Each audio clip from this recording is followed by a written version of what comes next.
So I want to show you my pasta maker. So back in 1989, I bought this pasta machine, Pasta Queen. I really wish it says Pasta King, but hey, you know what? It's 2024. You can be a queen with a beard if you want to. I mean, nobody's supposed to judge you, right? But anyway, what I want to bring your attention to is this brand name here, Atlas. See that? Atlas. Atlas is Italian made. They still make the most popular pasta machines to this day, and you're going to spend a lot of money on it, and it's going to be worth it.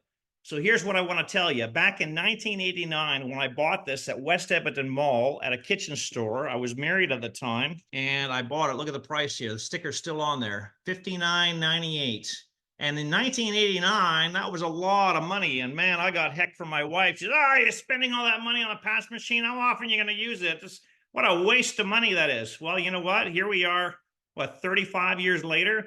I don't have that wife anymore, and I still have the pasta machine. So, hey, it's a great investment. So nowadays, at today's dollar, you're going to spend about 150, 175 on an Atlas pasta machine, about the same value as it was back in 1989, and you're going to have it for years, and it's never going to fail you. 35 years I've been using the same pasta machine through classes, through all my pasta adventures at home, and it's just held up. It's had no problem. And I've tried the piece of junk ones that you get at London Drugs for, $30, and they go on sale for $19.99. That's what they are. They're junk. They don't last. Trust me, I've done it. I bought 6 of them for a class at the University of the Fraser Valley that we were doing, and they all failed. All 6 of them failed. They were horrible to work with. Complete junk. I returned all of them the next day. Do yourself a favor. Buy a good one. Make pasta. Be happy. Put on some Pavarotti and pour yourself a glass of wine.